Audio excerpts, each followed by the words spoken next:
Magandang umaga po sa ating lahat. Narito ang ating weather update para sa araw ng Miyerkules, May 13, 2026.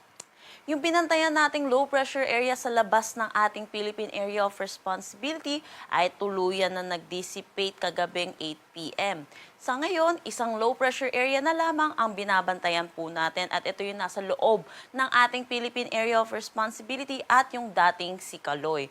Huli itong namataan sa line 495 kilometers east ng Birac, Catanduanes. Hindi naman po natin na ito nakikita na magkakaroon ng direktang epekto sa anumang parte ng ating bansa at hindi rin natin nakikita na mag-i-intensify pa muli bilang isang ganap na bagyo.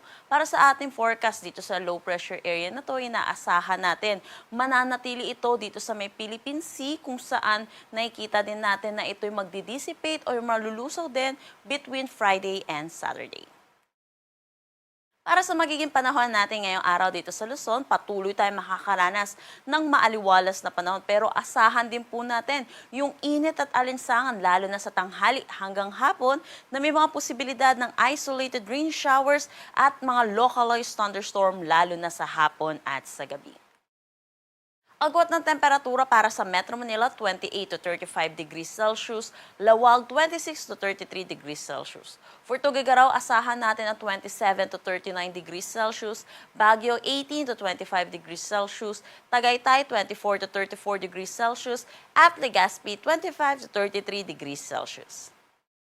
Ngayon din dito sa may Palawan, buong Visayas at Mindanao, inaasahan din natin ang maaliwalas na panahon. Pero yun din po, pinapaalalahan natin yung mga kababayan po natin, magiging mainit at maalinsangan, lalo na po yung tanghali hanggang hapon, na may mataas na tsansa ng mga localized thunderstorm, lalo na sa hapon at sa gabi.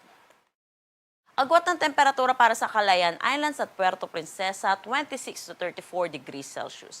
Dito naman sa Iloilo, Tacloban at Cagayan de Oro, 27 to 33 degrees Celsius. For Cebu, 26 to 33 degrees Celsius, Zamboanga, 26 to 34 degrees Celsius, at Davao, 27 to 34 degrees Celsius.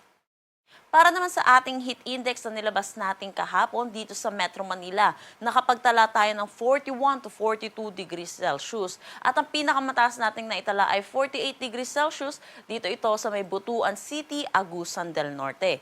Sinundan ng dalawang lugar na may 46 degrees Celsius dito sa may Tuguegarao at Coron, Palawan.